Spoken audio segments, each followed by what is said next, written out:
Good afternoon, everyone. Hope you all had a great weekend.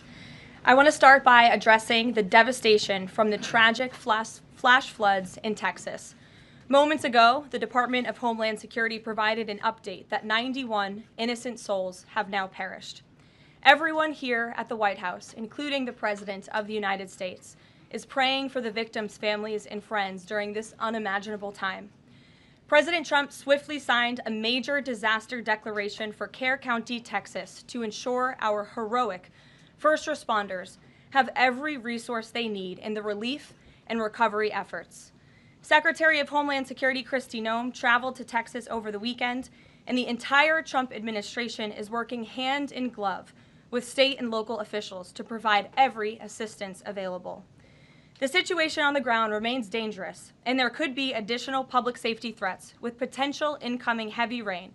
So we encourage everyone in the area to remain vigilant, listen to all warnings, and respond accordingly.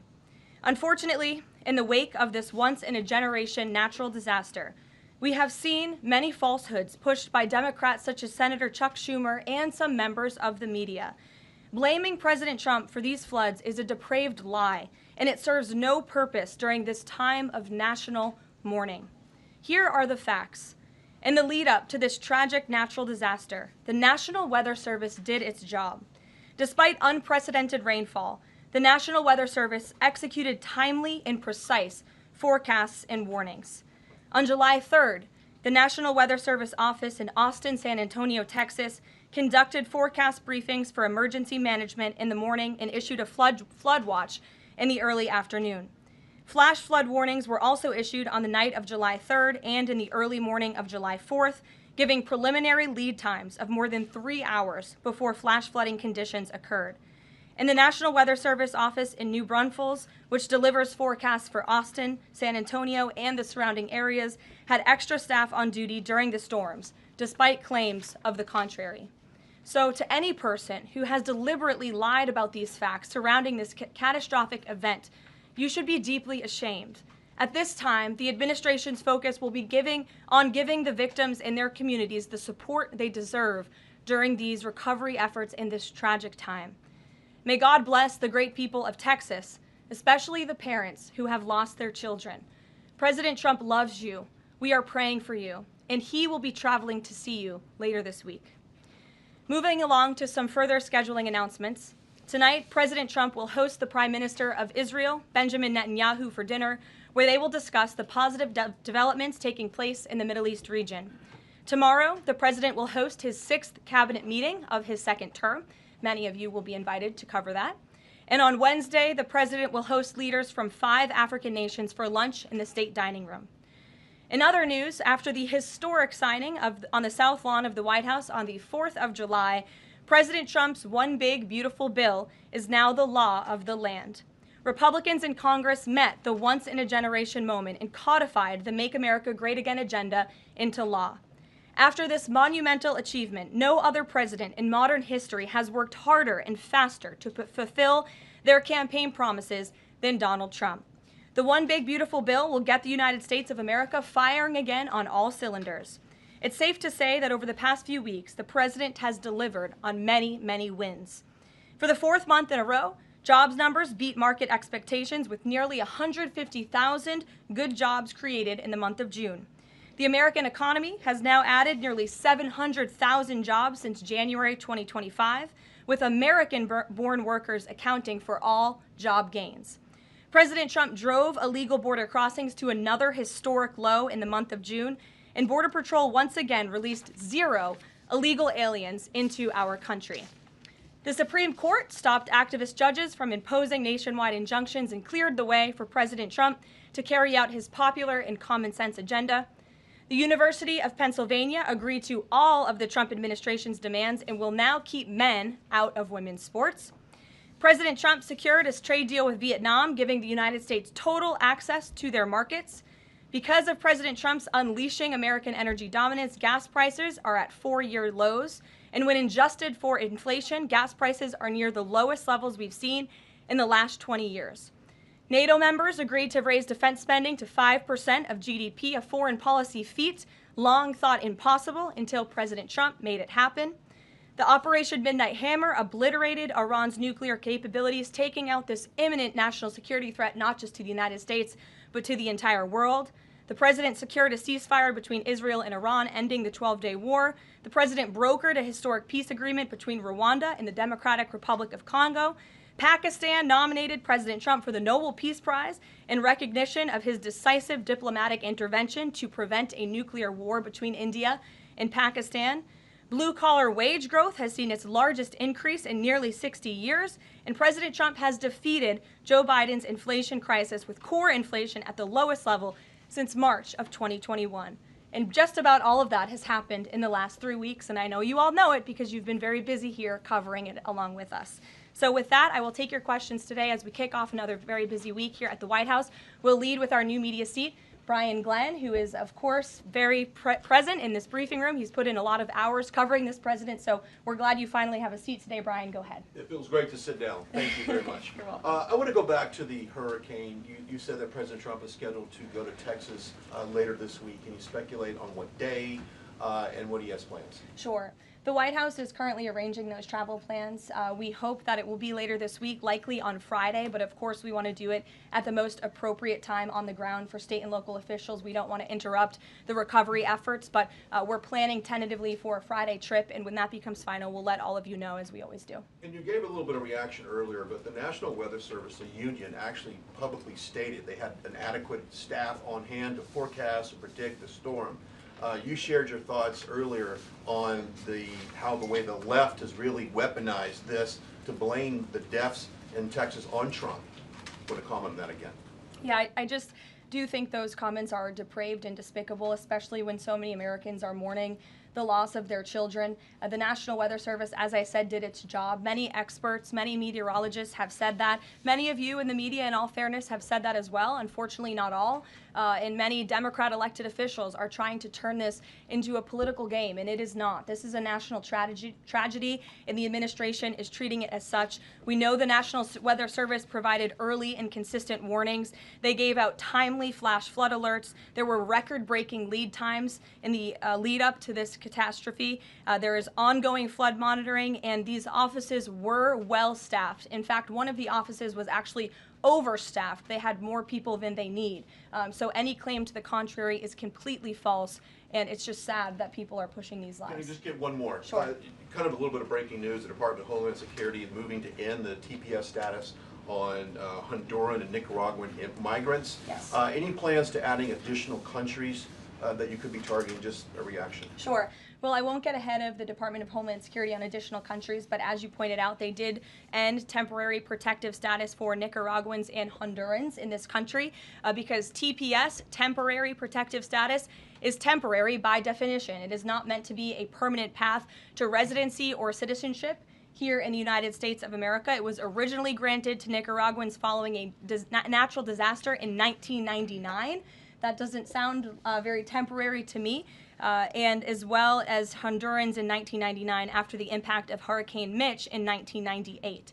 And so this administration is doing what it promised to do. And if individuals from these countries want to come here, they have a legal pathway to do it, but temporary protective status was never meant to be permanent. The previous administration abused this status and this parole program, essentially treating it as such, and we're not going to tolerate that any further.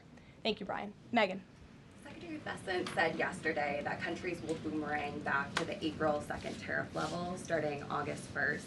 Why did the president decide to have those tariffs not take effect Wednesday as originally scheduled? And then I was also wondering if you could share, obviously we saw the letters the president sent out on Japan and South Korea, but if any other major U.S. trading partners are getting letters today. Sure, yes, I can confirm. In fact, I have those letters. If you could get me the folder with the letters in them, Liz, they're right in the previous office. I have the signed letters that went out to both South Korea and Japan today. And there will be approximately 12 other countries that will receive notification communications and letters directly from the President of the United States. And weeks ago, I stood at this podium and I told all of you that the President was going to create tailor-made trade plans for each and every country on this planet. And that's what this administration continues to be focused on. The President will also sign an executive order today delaying the July 9th deadline to August 1st. So the reciprocal tariff rate or these new rates that will be provided in this correspondence to these foreign leaders will be going out the door within the next month, or deals will be made. And those countries continue to negotiate with the United States. We've seen a lot of positive developments in the right direction, but the administration, the president, and his trade team want to cut the best deals for the American people and the American worker. That's what they're focused on. And in the effort of transparency, these letters will continue to be posted to Truth Social, so you can enjoy them yourself. Go ahead. Thanks, Caroline. Just about the visit of Prime Minister Netanyahu today, I was just wondering why that is not open to the press. Previous visits by him, we've had Oval Office press conferences. Does that reflect somehow the kind of sensitivity of this particular visit? No, they're having a private dinner. There's many important matters that are obviously ongoing in the region, as you know. The utmost priority for the president right now in the Middle East is to end the war in Gaza and to return all of the hostages. Also, as you know, there was a ceasefire proposal that Israel supports that was sent to Hamas, and we hope that they will agree to this proposal. We want to see all of the hostages released. That's on the top of the president's mind, so that will be discussed, as well as the many other positive developments we've seen in the Middle East. I want to go back to the trade deals. As you see, we have these beautiful letters that the president has signed. This one is to the President of the Republic of Korea, original signature on that, and these will be mailed. And then here we also have another letter to the Prime Minister of Japan as well. Both countries will be receiving a 25% tariff rate effective on August 1st. Go ahead. Thank you so much. You said it, and the President said it many times, you want to see an end to the war in Gaza. Will he give guarantees during this 60-day period of ceasefire that actually the war will end? Because this is a sticking point with Prime Minister Netanyahu, and I'm wondering if they see eye to eye on this point. And how do you see the next day? What the next day in Gaza will look like? Look, right now the president is focused on today and to get the Hamas to agree to this ceasefire. I don't want to comment on the details of the arrangement out of respect for these negotiations, but an agreeable and appropriate ceasefire proposal has been sent to Hamas. And I can also tell you Special Envoy Witkoff intends to travel to Doha later this week, where he will continue to engage in these discussions. And the Qataris and the Egyptians have been incredibly helpful partners in mediating these negotiations and discussions to bring peace to this region and end this conflict once and for all. Kristen. Two questions. Thank you, Caroline. Sure. The first question is President Trump reconsidering his plan to phase out FEMA, given what officials have said is their critical role on the ground now in Texas? Look, the president wants to ensure American citizens always have what they need during times of need. Whether that assistance comes from states or the federal government, that's a policy discussion that will continue. And the president has always said he wants states to do as much as they can, if not more. And in the case of Texas, the state and local officials are doing a tremendous job. And I know the president, Secretary Noem, and the federal government are very proud to be working with them. And the president has promised to give Texas the assistance that they need during this tragic time. Just one follow-up on cuts overall. Over the weekend, President Trump said that Elon Musk was a train wreck. Are there, given this current viewpoint, are there concerns within the White House or from the president himself over the cuts that happened under Musk while he was advising DOGE, including the National Weather Service? I think I've already addressed that, Kristen, and what I can tell you is that these offices were fully staffed. The San Angelo office was fully staffed with 12 forecast meteorologists. There were no vacancies. The San Antonio office was operating with 11 forecasters. And as Brian said, the union themselves said that there was adequate staffing. So I think those words speak for themselves, and the numbers speak for themselves. This was a once-in-a-century flash flood, a tragic natural disaster, and the administration is doing all that we can on the ground to help these families during this time of need. Jeff. Thanks very much, Caroline. Just following up on Kristen's question, is it still the president's plan to phase FEMA out by the end of this year? I just answered Kristen's question for you. One more, hold on, one more. Sure, I'll give it to you. Go ahead. The follow-up on trade as well. 12 more letters coming, you said. Can you give us a sense of which countries those are? I'll let the president reveal those in very due time. Keep your eyes on Truth Social. Michael in the back. Thank you, Caroline. An armed shooter today was shot in McAllen. Texas after opening fire on Border Patrol agents.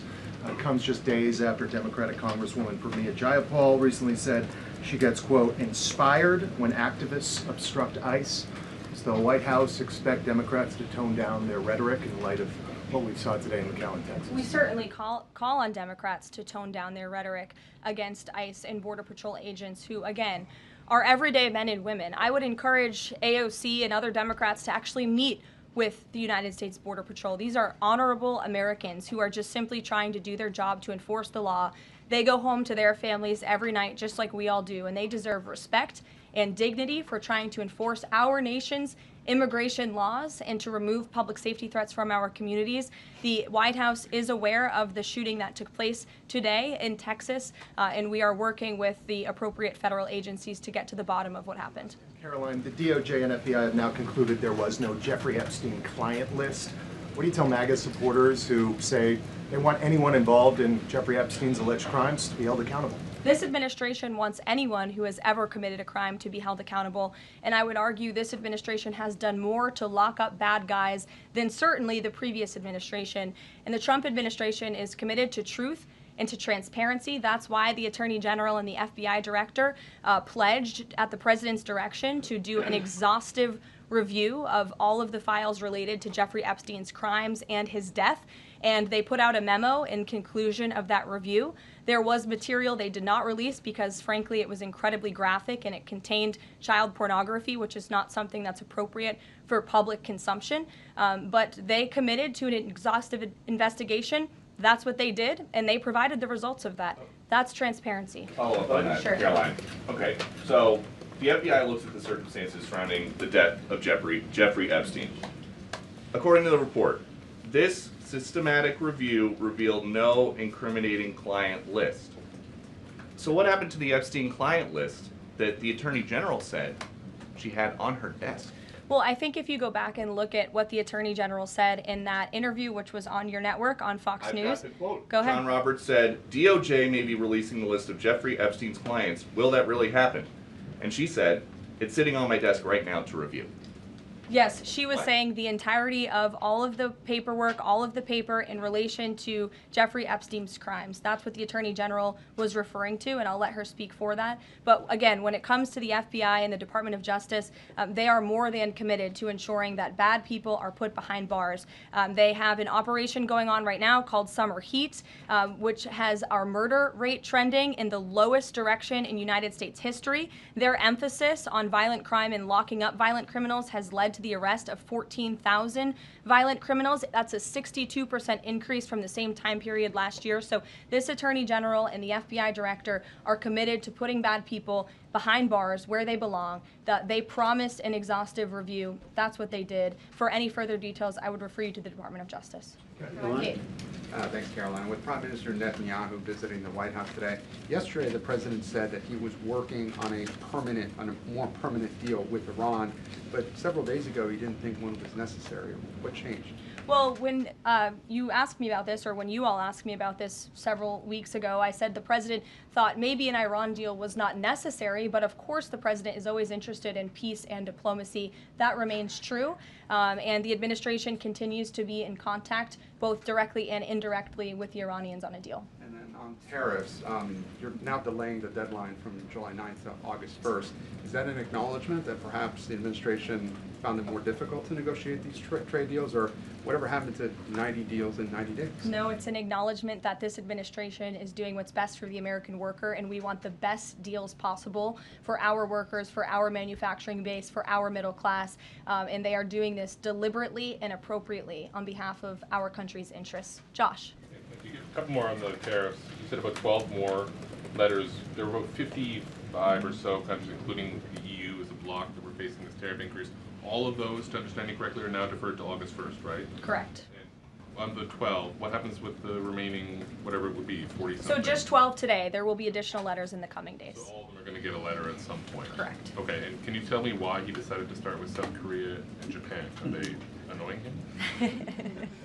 It's the president's prerogative, and those are the countries he chose. And on the sectoral tariffs, it's our understanding that these continue to be a separate track. We're still waiting on a bunch of those. That's Can you right. give us any timing update on when he's going to move on, for instance, semiconductor tariffs and other things that are still in the hopper? I don't have a timing update, but for where they are in the process, I would defer you to the Department of Commerce. Should we expect deals finally as well? He announced his Vietnam deal. Are you close on any other countries? The president and the administration, yes, we are close. But again, the president wants to ensure these are the best deals possible.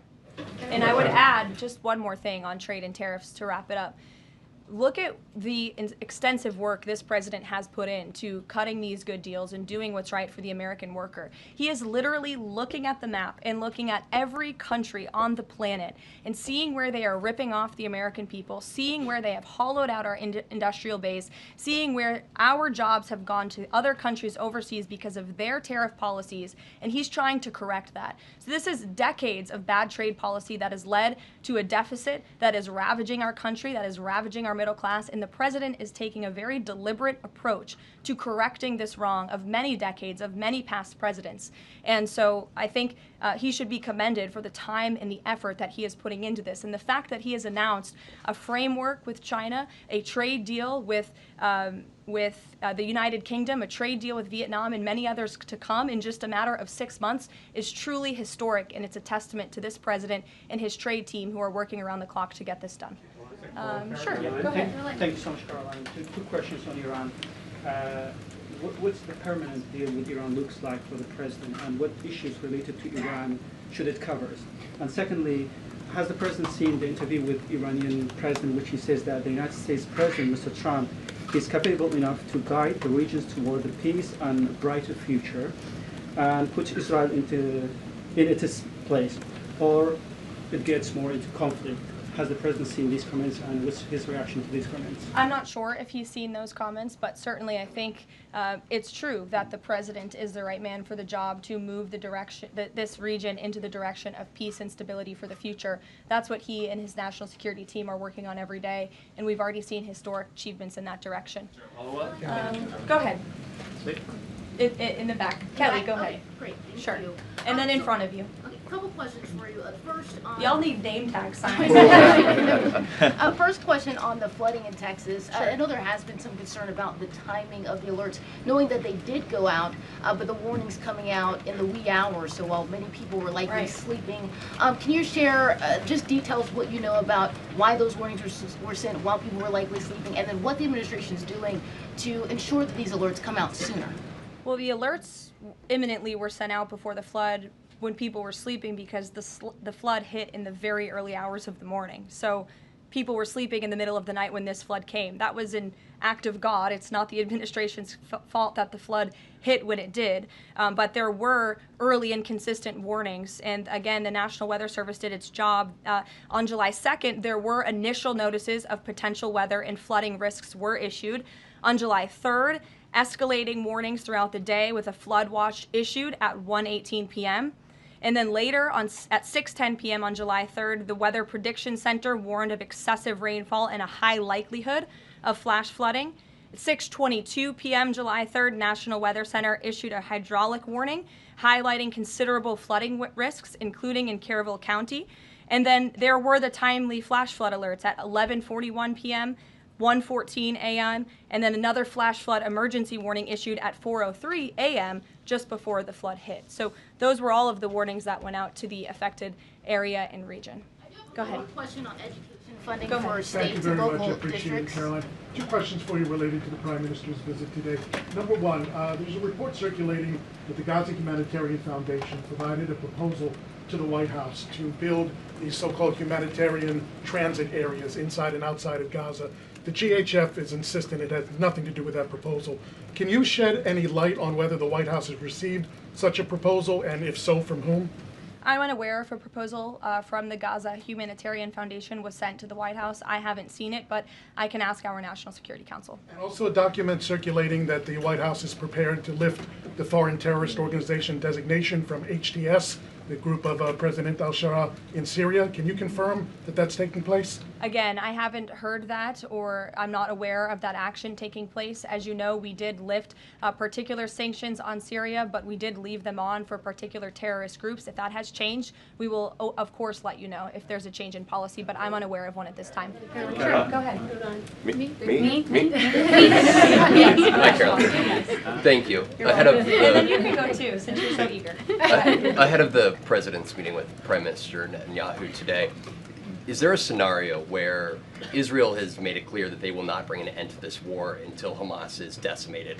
And the president just 5 months ago suggested a potential takeover of Gaza. Is there a situation where tonight the two men will change their posture, and in the scenario that Hamas turns over the remaining hostages, that the war could come to a permanent end, and that they will seek that under that scenario that they would essentially try to bring this war to a permanent end beyond just that 60-day ceasefire? Again, you're putting a hypothetical situation in the air, so I don't want to comment on that out of respect for these ongoing negotiations and discussions that are taking place. But as for the takeover of Gaza, I don't believe the president ever said that. I think he discussed a rebuilding of Gaza once this war is over. This has become an uninhabitable place for human beings, and the president has a big heart. He wants this to be a prosperous, safe part of the region where people and families can thrive, and there will be a need for a real rebuilding effort when the time comes. But right now we need to end this war, and we need to bring all of the hostages home. The president is adamant about that. Look, again, I will let the president speak for himself later if he decides to comment on the details of the agreement, but out of respect for the discussions, I won't do that from the podium. Go ahead. So Congressman Lawler and Gottheimer have introduced a bill in Congress, the Bunker Buster Act, that would allow the United States to sell B-2 bombers and bunker buster bombs to Israel. Is that something the president would support? Well, I don't know if the president's aware of the Bunker Buster Act, but I will ask him and see what his opinion on that is. I'm not sure. Right, thank you. Caroline. Thank you, Caroline. Building off of the question earlier about the shooter in Texas who targeted ICE, Axios reported today, I believe, that Democrat lawmakers were saying their constituents are calling on them to be more violent when they go to ICE facilities, including, I believe, they want them to shed blood, and that they said that Democrat lawmakers should be willing to get shot themselves.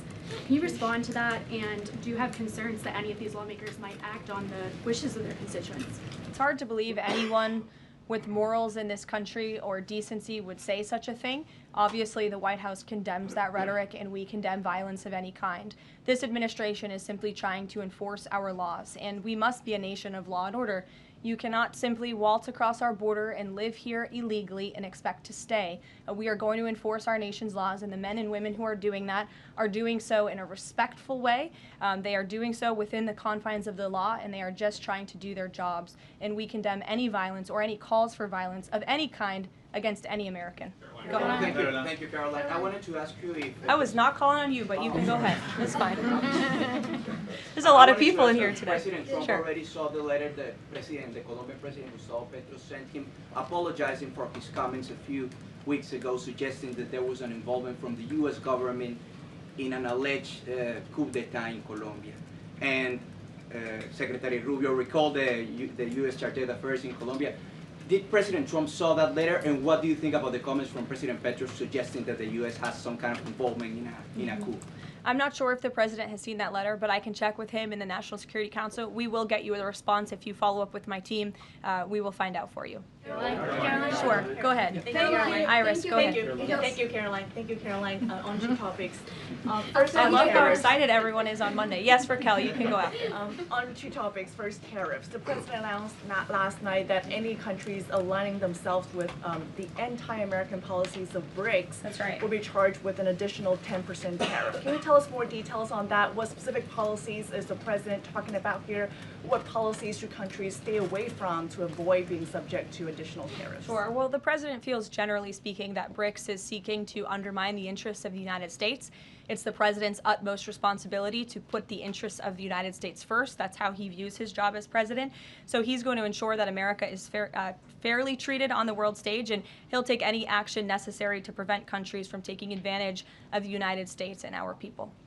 Raquel, go ahead. On illegal immigrants, Czar Tom Homan told us this morning that ICE will have to arrest 7,000 illegal immigrants every day for the remainder of this administration to just catch the ones that were let in during the last administration. I'm wondering what the new resources and manpower, of course, given by the Big Beautiful Bill, which of course opens the door for ICE to hire additional 10,000 agents and officers. What's the administration's expectations now for daily arrest numbers going forward in the upcoming months? Sure. I'll let the Secretary of Homeland Security and her department speak on what they're looking for in terms of daily numbers. What I can tell you is I receive the daily reports each morning, and ICE is out there doing the jobs that they swore an oath to do, and they are removing public safety threats from our communities every day, and our country is becoming a safer place because of their efforts. And the One Big Beautiful Bill that is now law will give significant resources to ICE and Border Patrol to continue the tremendous work that they are already doing. And I think every American who wants to live in a safe neighborhood should be grateful for their efforts. Thank you, Karoline, so much. Raquel, and then I can go to you. So much. And then you, Dr. Harper. Thank you, Karoline. It's a follow-up on the BRICS question. So does President Trump believe that the BRICS are getting stronger or trying to isolate the United States? And how close is he monitoring this summit that is taking place in Brazil right now? He's closely monitoring it, which is why he put out a statement himself. He does not perceive these countries as growing stronger. He just perceives them as trying to undermine the United States' interests, and that's not okay with him, no matter how strong or weak a country may be. Go ahead. Yes, go ahead. Yes. As promised, yes, go ahead. Thank you. Does Trump have a vision for post-war Gaza? You mentioned, he's talking about now the ceasefire, but does he support permanent or temporary Israeli presence in the Gaza Strip? Does he continue to see a continued role for the Gaza Humanitarian Foundation to continue to operate in the Gaza Strip? Well, as you know, because we've talked about it before, the president has directed aid to be moved into the region, and that has been taking place. You've actually seen people in the Gaza Strip yelling out, "Thank you, Trump," for the aid and for the meals that they have received, because the previous administration never did that for some reason. But this president, again, wants to see peace and stability in the region. So as I outlined previously, he views this part of the region as having a real chance at being peaceful and prosperous. But again, we need to end this war. We need to get all the hostages home, and Hamas needs to accept this proposal in order to do that. Dr. Harper, go ahead. I'm Dr. Anthony Harper with the Intermountain Christian Youth. Thank you for taking my questions. Given the nature of the Palestinian Authority, with their pay to slay, teaching Jew hatred to children, corrupt leaders, and no elections for 19 years, who does President Trump support to govern Area A and Area B to prevent Hamas from ruling? And what is President Trump's position on Israeli sovereignty? Sure. Well, the president believes Israel, of course, has a right to defend itself. As for the first part of your question, you're getting ahead, Dr. Harper. As I told you, the president wants Hamas to accept this proposal right now. He wants to see peace in this region, and he's committed to doing that. Sean. Hey, Caroline, can you just please walk us through the decision to halt the supply of weapons to Ukraine at a time when Russia is really hitting Ukrainian cities and civilians? Was that the president who decided that, or did the Pentagon do it without his approval? No, neither of those things are true. I'm happy to walk you through it. This was a standard review by the Pentagon of all weapons and all aid and all support that the United States is providing all countries and all regions around the world, not just Ukraine. When the Secretary of Defense took office, he directed the Pentagon to conduct this review to ensure that everything that's going out the door aligns with America's interests. So it's a pause to review to ensure that everything the Pentagon is pushing out there is in the best interest of our military and our men and women in uniform. Fran. Two questions on Israel. You suggested that Hamas is the impediment currently to a ceasefire. So if not a ceasefire deal, then what does the president hope to achieve with tonight's dinner with the prime minister? Again, you guys are getting around to a lot of hypotheticals. I don't want to get ahead of the president, but there are many other issues to discuss with Prime Minister Netanyahu tonight related to the region and just the entire world. So this will be a dinner to talk about Operation Midnight Hammer, which was incredibly successful, to talk about peace in Gaza and ending that conflict, as well as many other topics of discussion in relation to Israel and the United States. Sure, go ahead. Thank you, Caroline. Given the fact, this is on the trade letters, given the fact that the president put into effect the tariffs on April 2nd and then put the pause into place, is the president at all concerned that these countries that are receiving the letters won't take them seriously because the deadline seems to have shifted already and may shift again? They will take the letters seriously because they have taken the president seriously, and that's why the president's phone, I can tell you, rings off the hook from world leaders all the time who are begging him to come to a deal. And this administration is working hard to ensure those deals are in the best interest of the American people. And this delay, again, is in the best interest of the American people. And you all will continue to see these letters released on the president's Truth Social, and we will see you all later. Thank you, guys. Thanks, Caroline.